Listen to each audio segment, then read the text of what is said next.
کہ انسان کا دل اندھا ہو جاتا ہے، اور گناہوں کی وجہ سے دوسرا اثر بندے کے دل پر یہ پڑتا ہے کہ انسان کا دل مہر زدہ ہو جاتا ہے۔ ختم اللہ علی قلوبہم، اللہ تعالیٰ نے ان کے دلوں پر مہر لگا دی ہے۔ وقالو قلوبنا غلف، اور وہ کہتے ہیں کہ ہمارے دلوں پر غلاف چڑھ چکے ہیں۔ ام علی قلوب اقفالھا، کیا ان کے دلوں پر تالے لگ چکے ہیں؟ اولئک الذین طبع اللہ علی قلوبہم، یہی لوگ ہیں جن کے دلوں کے اوپر اللہ تعالیٰ نے مہر لگا دی ہے۔ اب اس کا نقصان کیا ہوتا ہے؟ جب دل مہر زدہ ہو جاتا ہے تو پھر وہ حق بات کو قبول نہیں کرتا، قرآن سنتا ہے اس کی تاثیر اس کو محسوس نہیں ہوتی، حدیث مبارکہ سنتا ہے اس کے دل کی ایک کیفیت نہیں بدلتی، واعظ و نصیحت سنتا ہے اس کی دل کی کیفیت اور حالات نہیں بدلتے۔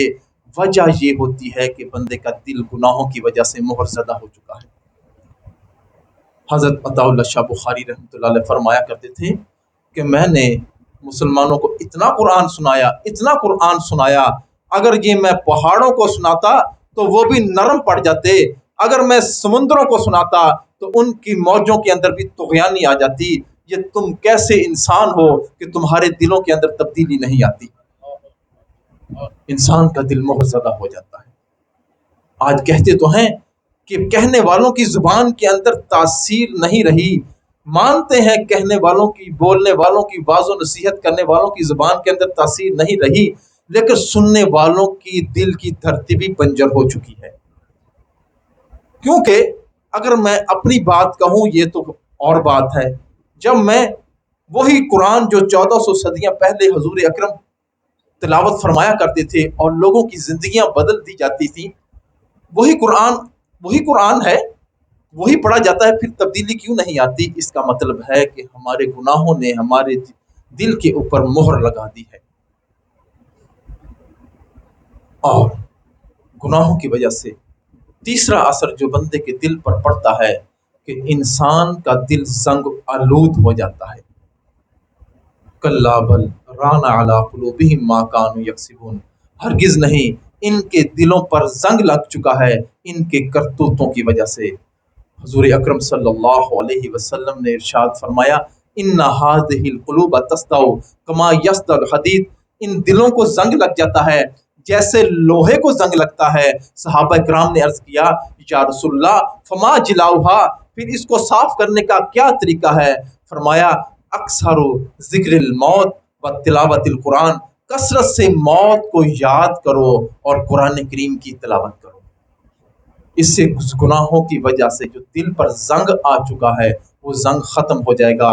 حدیث مبارکہ میں آتا ہے ان العبد اذا اخطا خطیۃ نکتت فی قلبہ نکتۃ سوداء، جب کوئی بندہ گناہ کرتا ہے تو اس کے دل پر ایک سیاہ نقطہ لگا دیا جاتا ہے۔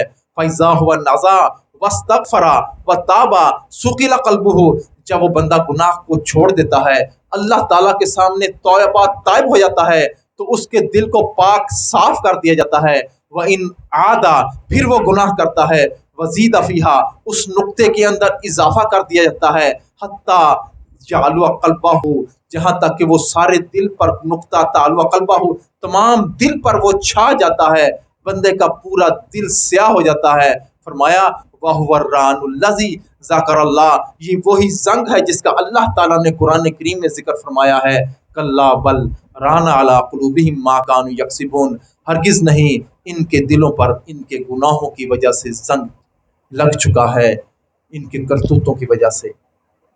جب دل پر زنگ لگ جاتا ہے تو اس کا کیا نقصان ہوتا ہے؟ اس کا نقصان یہ ہوتا ہے کہ بندہ نیک اعمال کی لذت سے محروم ہو جاتا ہے۔ انسان نماز پڑھتا ہے تو دھکے سے پڑھتا ہے، قرآن کی تلاوت کرتا ہے تو بڑی مشقت کے ساتھ کرتا ہے، وہ محبت اور چاشنی اس کی زندگی سے ختم ہو جاتی ہے، پتہ چلتا ہے کہ اس کا دل زنگ آلود ہو چکا ہے۔ جیسے تار کو زنگ لگ جائے تو وہ کرنٹ پاس نہیں کرتی، ایسے ہی جب بندے کے دل کو گناہوں کی وجہ سے زنگ لگ جاتا ہے تو پھر نیک اعمال کی لذت کا کرنٹ وہ پاس نہیں کرتا۔ کیا اللہ والے ہوا کرتے تھے، ان کو کیا مزہ آیا کرتا تھا۔ ساری ساری رات حضرت امام اعظم ابو حنیفہ رحمۃ اللہ علیہ کے بارے میں آتا ہے کہ 40 سال زندگی کے ایسے گزارے کہ عشاء کے وضو سے فجر کی نماز پڑھی ہے، عشاء کے وضو سے فجر کی نماز پڑھی ہے۔ آج کسی نوجوان سے کہیں کہ ایسے لوگ گزرے ہیں جنہوں نے 40 سال، 1 سال نہیں، 2 سال نہیں، 40 سال ایسے گزارے کہ عشاء کے وضو سے فجر کی نماز پڑھی، نوجوان مانے گا نہیں، کہے گا یہ کیسے ہو سکتا ہے۔ لیکن اسی نوجوان سے اگر کہا جائے کہ ایک نوجوان لڑکی یا لڑکا رات کو جب بستر پر جاتے ہیں وہ سیل فون کو کھول لیتے ہیں اور وہ ساری رات ننگے جسموں کے، تھرکتے جسموں کے تماشے ساری رات دیکھتے رہتے ہیں اور ان کو ساری رات گزرنے کا احساس بھی نہیں ہوتا، فجر کی اذانیں ہو جاتی ہیں، وہ کہتے ہیں ایسا ہو جاتا ہے، ایسا ہو سکتا ہے کیونکہ ان کو ان فلموں کا اور ان ڈراموں کی لذت کا تو ادراک ہے، لیکن اللہ تعالیٰ کی محبت کا ان کو پتہ نہیں ہے، اس کے اندر کیا مزہ آتا ہے۔ حضرت مصر بن قدام رحمۃ اللہ علیہ فرماتے ہیں دخلت المسجد ورأیت رجل یصلی، میں مسجد کے اندر داخل ہوا، میں نے دیکھا ایک شخص نماز پڑھ رہا تھا، فاستحلیت قرأتہ فاستمعت لقراءتہ، مجھے اس کی قرأت بڑی اچھی لگی، میں اس کی قرأت سننے لگا، وہ پڑھتا گیا میں سنتا گیا، حتیٰ قرأ ثلث القرآن، یہاں تک کہ اس نے 1/3 قرآن پڑھ لیا۔ میں نے کہا اب رکوع کریں گے، انہوں نے رکوع نہیں کیا، آگے پڑھنا شروع کر دیا، وہ پڑھتے گئے میں سنتا گیا، وہ پڑھتے گئے میں سنتا گیا، حتیٰ قرأ نصف القرآن، یہاں تک کہ انہوں نے آدھا قرآن پڑھ لیا۔ میں نے سوچا اب تو رکوع کر ہی دیں گے، انہوں نے رکوع نہیں کیا، آگے پڑھنا شروع کر دیا، وہ پڑھتے گئے میں سنتا گیا، وہ پڑھتے گئے میں سنتا گیا، حتیٰ قرأ القرآن کلہ فی رکعۃ واحدہ، یہاں تک کہ انہوں نے پورا قرآن ایک رکعت کے اندر پڑھ دیا۔ جب نماز سے فارغ ہوئے فرأیتہ فاذا هو ابو حنیفہ، تو میں نے دیکھا وہ امام اعظم ابو حنیفہ رحمۃ اللہ علیہ تھے۔ کیا چیز تھی ان کے دلوں کے اندر، کیسے ان کے دلوں کے اندر ایسی اللہ کی محبت سمائی ہوئی تھی۔ جی ہاں، آتی ہے محبت بندے کے دل کے اندر، لیکن گناہوں کو چھوڑنا پڑتا ہے۔ جب تک گناہوں کو نہیں چھوڑیں گے اعمال کی لذت نہیں آئے گی۔ حضرت امداد اللہ مہاجر مکی رحمۃ